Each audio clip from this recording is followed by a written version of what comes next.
В народе говорят, что твой учитель не тот, кто тебя учит, а тот, у кого учишься ты. Еще говорят, что обучать значит учиться вдвойне. Эти мудрые изречения относятся прежде всего к педагогам, но их же можно и соотнести к родителям, особенно к мамам, истинным учителям жизни. Ведь детям нужны не поучения, а примеры. Сегодня главная героиня выпуска – отличник образования и учитель учителей Республики Саха-Якутия. Замечательная мама и бабушка Гера Афанасьевна Шишигина.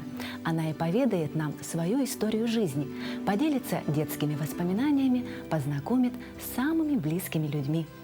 В ее рассказе много ноток гордости, уважения и понимания. Каждое слово пронизано безусловной любовью к родине, семье и маме. Я родилась в городе Якутске в семье Яковлевых, Марии Павловны и Афанасия Михайловича. Но мои родители тогда были очень молодые. Папа работал в обкоме комсомола.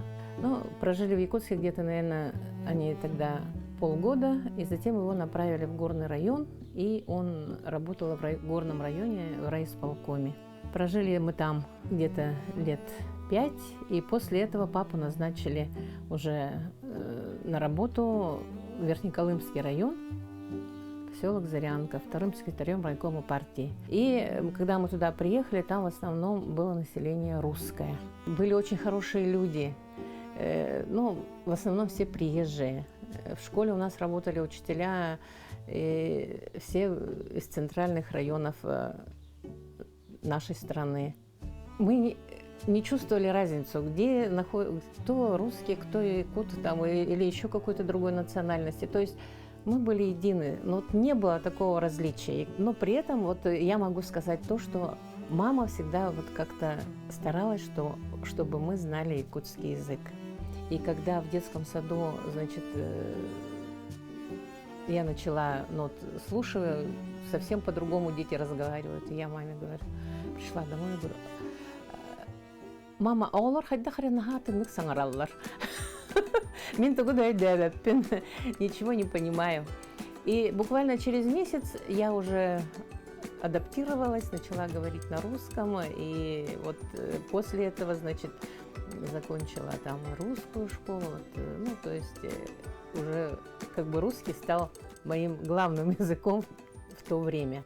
Мама очень поддерживала связи с родственниками.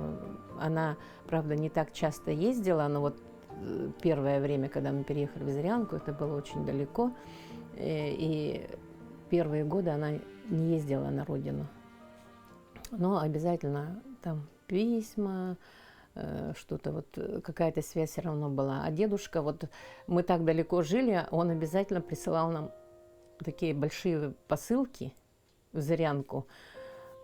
Зайцев, масло, ну, в общем, то, что сам вот он добывал, он присылал нам такие посылки. Хотя, ну, в принципе, особо вот такой необходимости не было, но именно вот то, что это родное, с тех мест, где она жила, вот это вот обязательно нужно как бы иметь. И вот он привозил нам. Наш дедушка, ну, вот по молодости он занимался как бы охотой.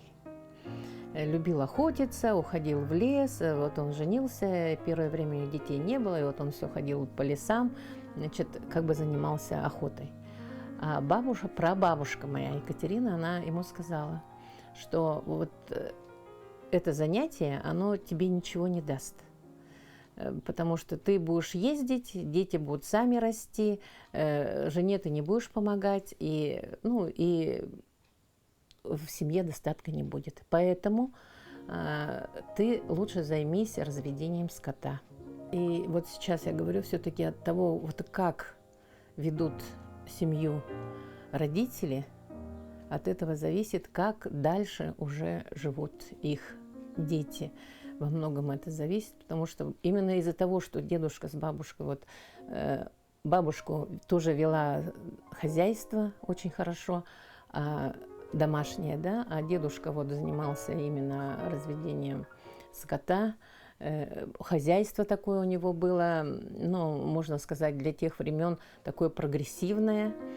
И он вот всех детей поставил на ноги. Поэтому он, когда уже колхозы стали создаваться, много туда отдал из своего хозяйства, отдал и инвентарь, и отдал скот. И потом, значит, был бригадиром в течение 10 лет, бригадиром, значит, отделения колхоза.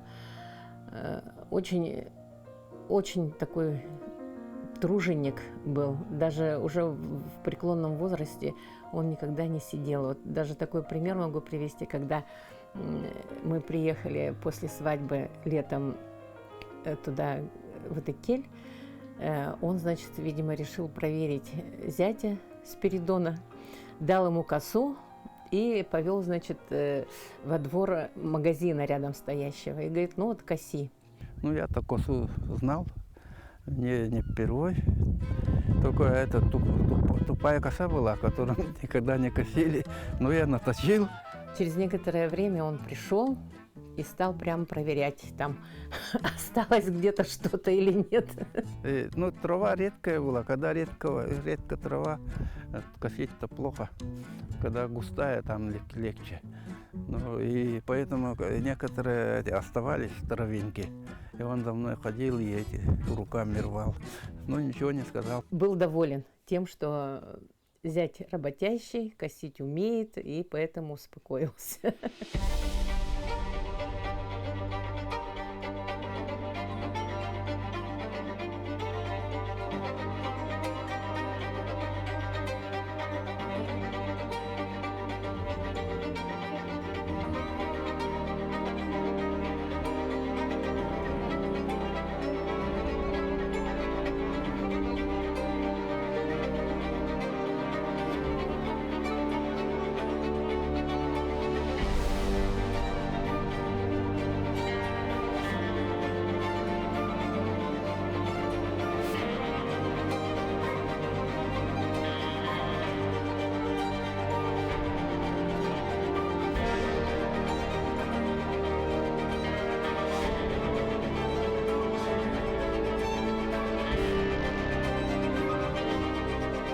Я очень благодарна, что вот родители, они всегда как-то, ну вот и мужа моего тоже, Спиридона, очень так приняли, всегда как-то вот прямо они считали его тоже за сына. Афанасий Михайлович, Мария Павловна.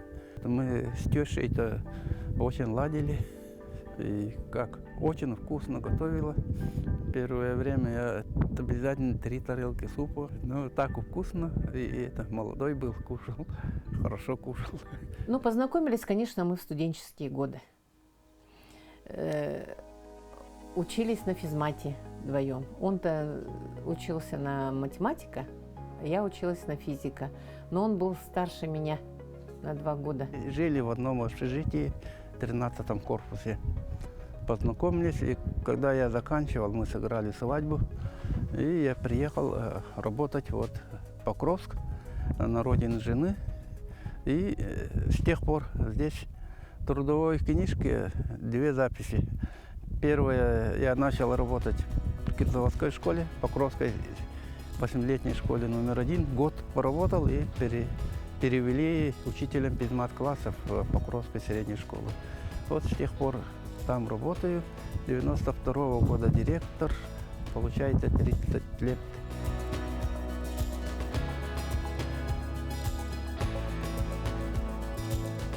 Ну и вот 50 лет вместе, 2 детей. Сын постоянно здесь работает, живет в Максоллохе, у них 2 детей. Маша сейчас вышла замуж за иностранца, ну, живет в Германии. Сперва жили в Исландии на родине мужа, а потом переехали в Германию.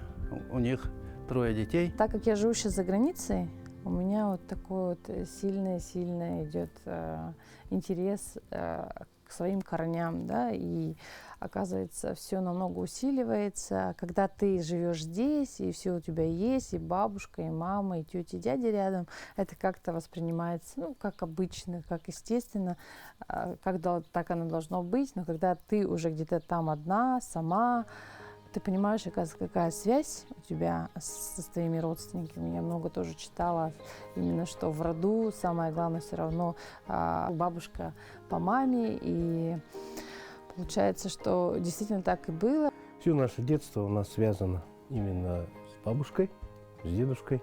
Очень часто мы всегда находились у них. На выходные постоянно ходили в гости. Ну и с самого детства они были рядом. Когда мы родились, мы жили вместе.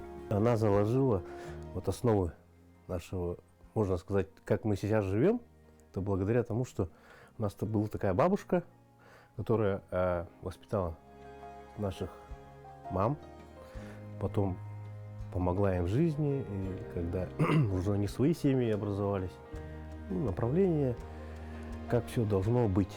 Мама, она уже переехав сюда, в Покровск, мы сюда переехали в 70-м году. Папа стал работать в редакции газеты нашей районной, а мама сюда переехала и тоже стала работать в редакции. Первое время, конечно, было сложно здесь, потому что Зырянка, она какая-то компактная такая, все очень близко, а здесь Покровск, он вытянутый такой на несколько километров. И вот где мы жили, и в центр это нужно было идти, и дороги в то время были не очень хорошие, и она говорила, ой, прям идешь в сапогах резиновых, и эти сапоги вытягиваешь. Ну, глинистая же почва была у нас. Но сейчас, конечно, Покровск совсем другой стал.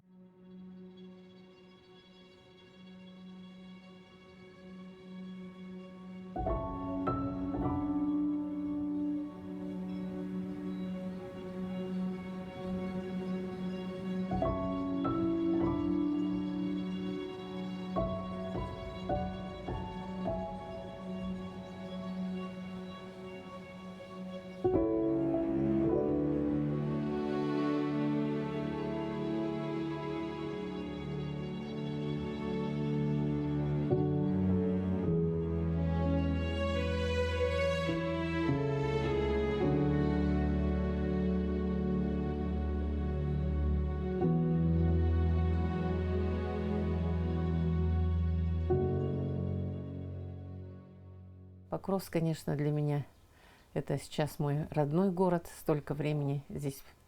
Ну, вся моя трудовая деятельность здесь прошла, совместная жизнь с мужем, дети здесь родились. Школа для меня как бы мой второй дом. Покровская средняя школа №1, в которой вот вся моя трудовая деятельность прошла. Она в школе учила нас физике.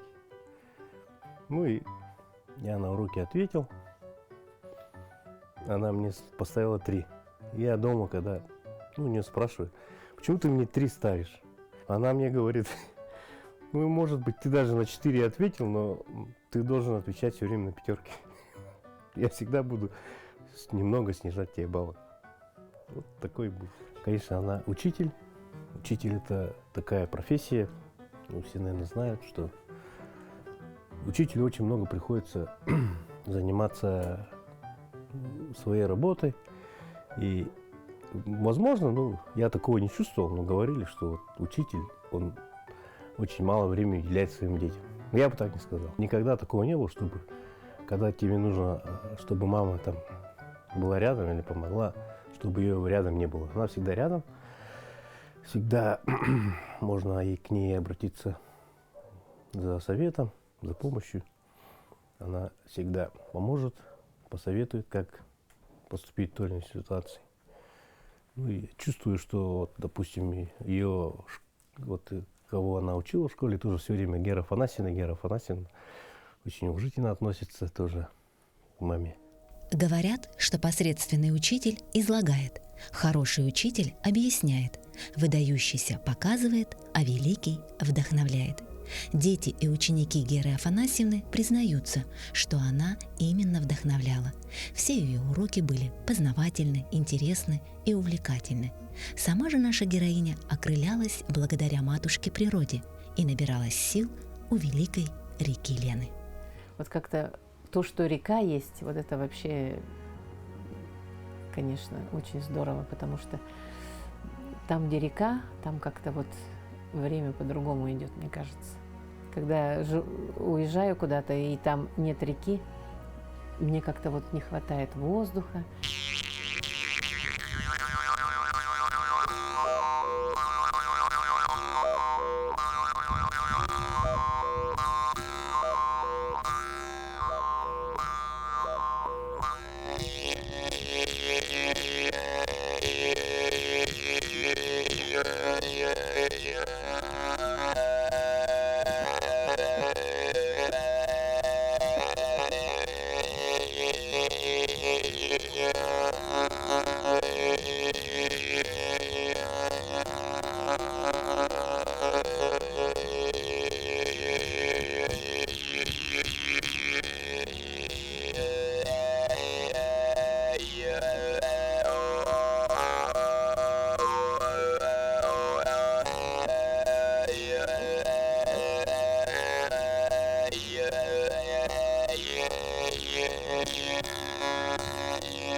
Так-то я играю с 10 лет.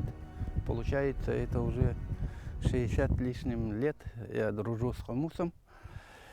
И когда молодой был, в основном подражал Ивану Егоровичу Алексееву, по радио слышал. Ну и старался разные всякие техникой овладеть. Попробовал, сразу получилось. Стал играть потихоньку. И сосед у нас учитель классовод был, Марков Васлав Афанасьевич, физик. И он меня попросил сыграть на классном концерте. И с тех пор пошло. У нас в семье 6, мама родила 6. Но последние годы она болела. Последнего младшего брата совсем больная родила и умерла, когда ему еще не было 2 лет. Мне было около 10. Поэтому, как я помню, она все время в больнице, санатории, приезжала домой, потом немного погодя опять лечиться уезжала. Старшего брата научила хлеб печь, и вот когда она умерла, мы сами могли хлеб приготовить, сами все по дому делали. Потом родственники помогали, братья, мы все вместе жили. Отец, говорят, у отца просили, что вы по родственникам раздать, и он 6 никуда не дал. И все мы сами все по дому делали с сестрами. Мы, братья старшие, охотились, сестры младшие готовили. Так жили. Потом отец женился 2 раз. Несмотря на достаточно суровое детство, Спиридон Спиридонович вспоминает его с долей уважения и рассматривает его как большой жизненный урок. Трудные и тяжелые условия не сломили его. Наоборот, сделали чутким, душевным, внимательным и творческим. Импровизирую. И там, тут на берегу лучше получается.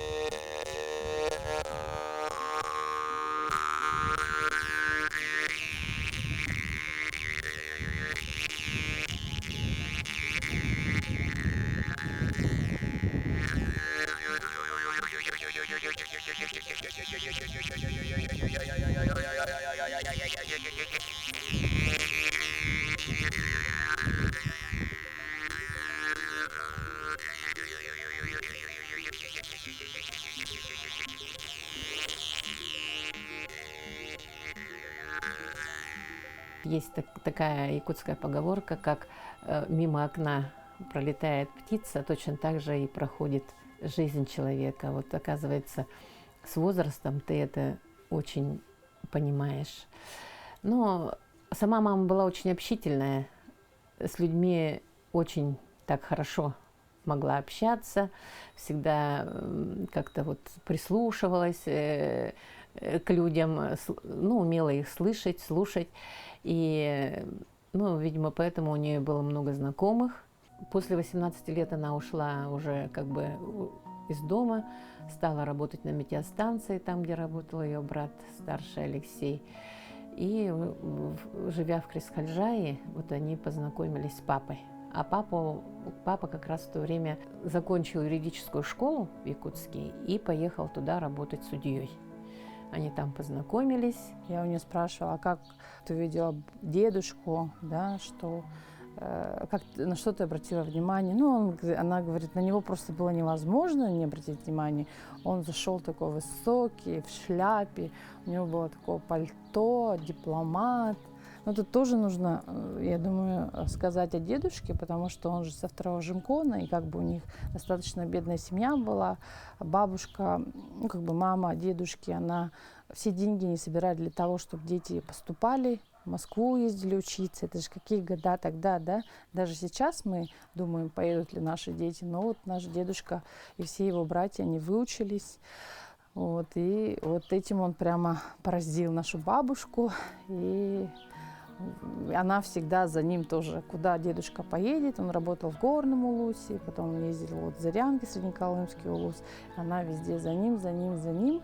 И, ну, я у нее спрашивала тоже, бабушка, а ты не хотела никогда, ну, как бы учиться, тоже, ну, дальше идти, потому что в целом-то она и в политических вопросах очень разбиралась, и было интересно всегда слушать новости, где что.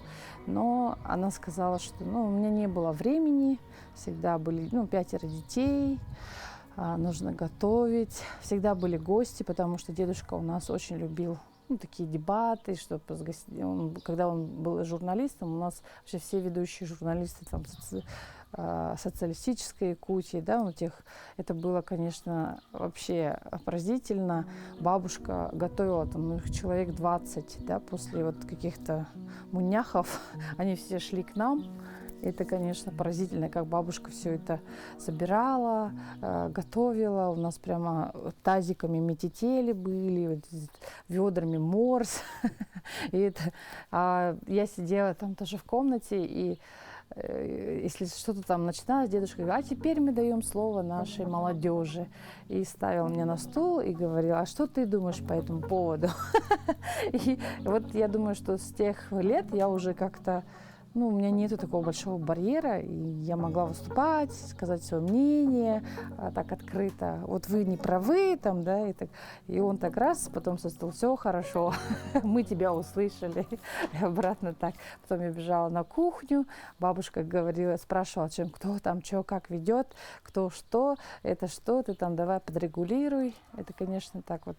Но всегда потом меня всегда поражало, говорю, как можно было в такой богатой республике, ну вот у нас есть ягода, вы голодали во время войны. И она действительно говорила, что все, что мы собирали, все, что у нас было, вырастало, мы все отправляли на фронт. И сейчас нам жаловаться на что-то, на какую-то непогоду, и даже на тот же коронавирус, когда в целом-то у нас в магазинах полно всего, это, конечно, мелочи жизни. И я благодарю, что у меня был такой контакт с бабушкой. Я чаще была, ну, она жила со мной уже, и она мне это могла рассказать, и на данный момент это мне помогает жить легче здесь и сейчас, и никогда не жаловаться ни на что. Все у нас из детства, конечно. Очень хорошее детство, такое, ну вот, к счастью нашему, такое беззаботное, очень счастливое детство, которое вот мы с удовольствием всегда вспоминаем, собираемся. Родители нас поддерживали, они никогда не запрещали нам, ну, что-то вот мы хотим, ходим на секции, занимаемся чем-то там, и я танцевала, там резьбой занималась, еще что-то.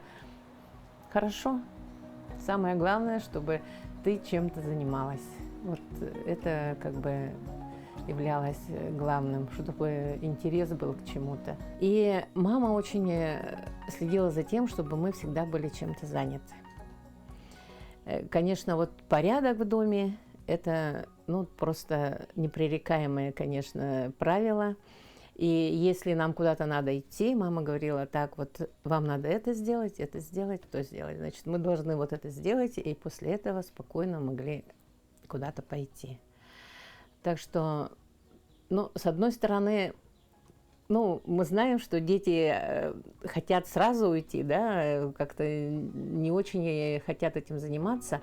Но вот это, кстати, нам очень помогло, когда мы стали старше. Нужно, значит, нужно это сделать, а после этого уже все остальные дела.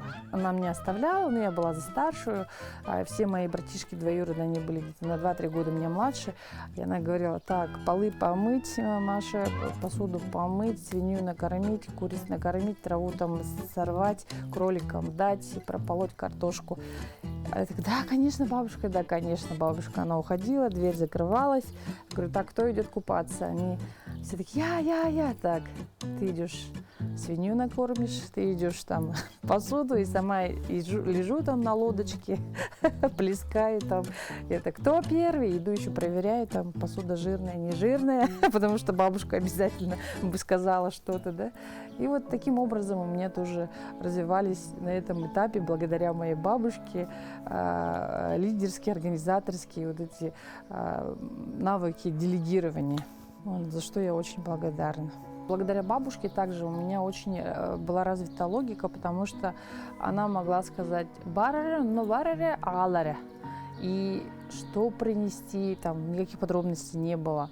И у меня сразу же так, где она до этого была, что она до этого делала, значит, так обратным ходом, потому что переспросить было страшно, она бы там что-нибудь сказала. Что-то принести не так, это было тоже. И у меня в конце концов уже, ну, были, конечно, промахи, но уже было очень-очень быстро я это решала. Так, все, уже у меня на автомате, поэтому мне сейчас очень легко понимать, ну, вообще, что от меня люди хотят. Мама, она у нас хранительница очага, семейного очага. Именно благодаря тому, что вот мама всегда старалась дома навести порядок, чтобы все какой-то был определенный ритм в семье. Ну и, конечно же, мама очень хорошо готовила. Я думаю, что это у нее от бабушки, от ее мамы. Бабушка очень тоже хорошо готовила, всегда их учила готовить. И вот мама родилась в многодетной семье, их 9 человек, и из них 6 девочек и 3 мальчика. Мама 5-я из девушек. Вот. И все время она вот привлекала их к тому, чтобы они что-то с ней делали, там лепешки, вафли, ну, готовили кушать. И она всегда говорила, очень гостеприимная была бабушка, она говорила, что обязательно должна быть дома еда, потому что придет 100 гостей, и их надо будет накормить. И точно так же потом уже мама, она говорит, всегда в холодильнике должны быть продукты. Вот если дома мама, каким-то просто волшебным образом у нас холодильник, я не знаю, откуда он наполнялся, всегда был полный. Если мамы нет, значит, постепенно у нас все это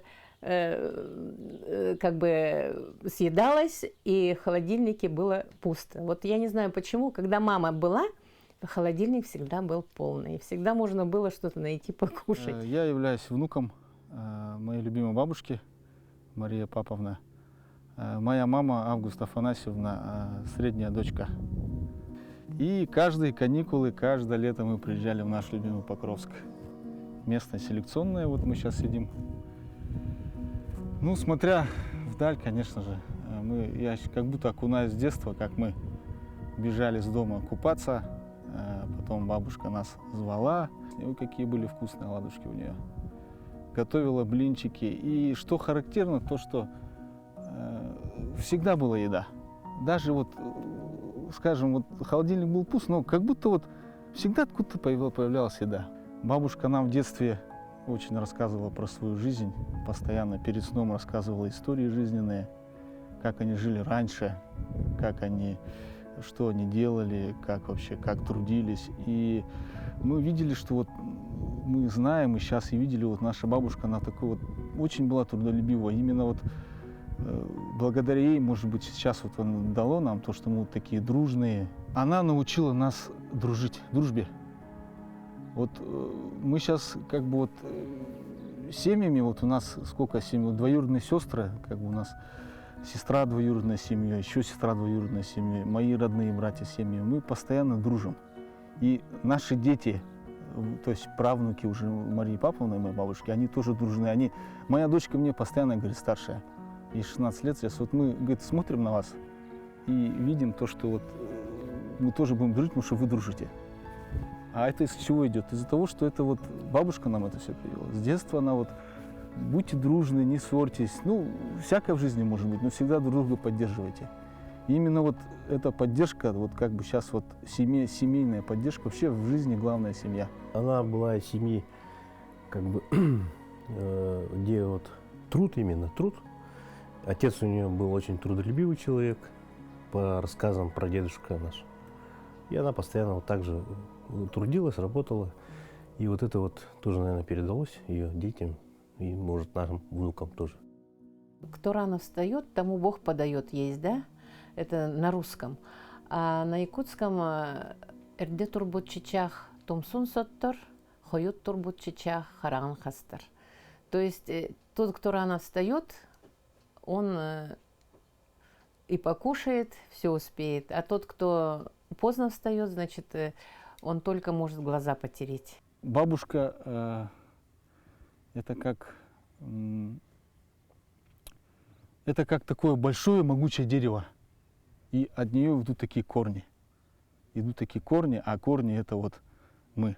И дальше эти корни пойдут, потому что поколение в поколение это вот все вот корни будут только длиннее, длиннее, длиннее идти и до бесконечности. Ну, как мы говорим же, природа, матушка, земля, матушка. Это вот настолько такой большой, вот как, когда у нас контакт есть, это твой оберег, да, мама, это все равно вот твой купол. И когда у тебя еще есть бабушка, это еще двойной купол. И когда ты имеешь как бы с детства, вот колыбельную тебе пела бабушка, мама тебе там оладушки собирает, волосы плетет, это все очень важно, да, и это невозможно измерить никак, да, но все вот эти какие-то прикосновения, какие-то акты внимания и близости и любви, все это настолько нас питает, потому что ребенок, который все это познал, он намного увереннее, он намного сильнее. Ты никакими мантрами, молитвами или любыми комплиментами это не восполнишь, чем когда это будет исходить от мамы, от бабушки. Наши бабушки, это все равно, мне кажется, они же уже немножко другие. Это на английском grandmother, да, ну, большая мама уже, да, она уже вдвойне, и у нее тепла намного больше. Ну, сейчас она уже у нас на пенсии, сидит дома, занимается хозяйством, огородом. Вот сейчас у нее, видимо, тоже от бабушки передалось какие-то прикладные, национальные, и занимается созданием сувениров там. Она нам отправляет сувениры, которые ручной работы. Я вот прямо чувствую, что моя мама вот сидела ночью, и у нас прямо вот связь через больше даже вещи, да. Мы, может быть, не так часто друг другу говорим какие-то комплименты, да, но вот те вещи, которые она нам дарит, это вот настолько имеет ту энергетику и информацию, да, что они меня согревают за 1000 километров. И я вижу, что вот вся мамина любовь, забота прямо там. И как я буду передавать это своей дочке, моя дочка будет передавать своим детям, да, и я буду ей рассказывать. Ну, как бы даже по этой вещи не нужно ничего рассказывать. Вот по каждому стишку видно, насколько это сделано с любовью, и оно действительно нас оберегает. Моя мама — человек, который очень такое место занимает в моей жизни. Очень я к своей маме отношусь с любовью, с уважением. Самое большое — это надежность, уверенность, что она всегда будет рядом в любую минуту, и если что, всегда уже, она всегда рядом. Я вспоминаю маму. Ну, это всегда тепло, конечно. Мама рядом, и, как говорится, все хорошо. На природе, например, даже посмотришь, птички как птица от гнезда уводит, притворяясь раненой, лишь бы ушел. Или вот бедную лошадку медведь задрал, весь в крови и кормит ребенка. Вот что такое мать. Все отдаст за своего ребенка. Вот мама, да, у меня мама, она вот, я знаю, что она за мной есть. У меня вот такого, я знаю, я не люблю ее теребить по любому поводу, если что-то у меня там, какие-то мелочи. Но я знаю, если я позвоню, она тут же прибежит, она тут же поможет, и она всегда готова, ну, как бы свернуть все, да. И вот даже только ощущение того, что она это сделала, если бабушкой было, это были какие-то такие практичные жизненные навыки, да, с мамой это вот такая вот надежный тыл, да, что она у меня есть, и все. И если что-то у меня случится, то это важно ощущать, но и это тебе помогает, может быть, я ей не обращаюсь даже, но вот ощущение того, что она за мной есть, то это тоже дает такие больших два крыла, что, ну, как бы я это ценю, и хотелось бы мне сказать всем, у кого есть сейчас мама, обнимите, пожалуйста, ее, позвоните ей. Если у вас есть бабушка, то так вообще, я не знаю, действительно, сделайте все, чтобы она улыбнулась вам, потому что ценнее улыбки бабушки ничего нету.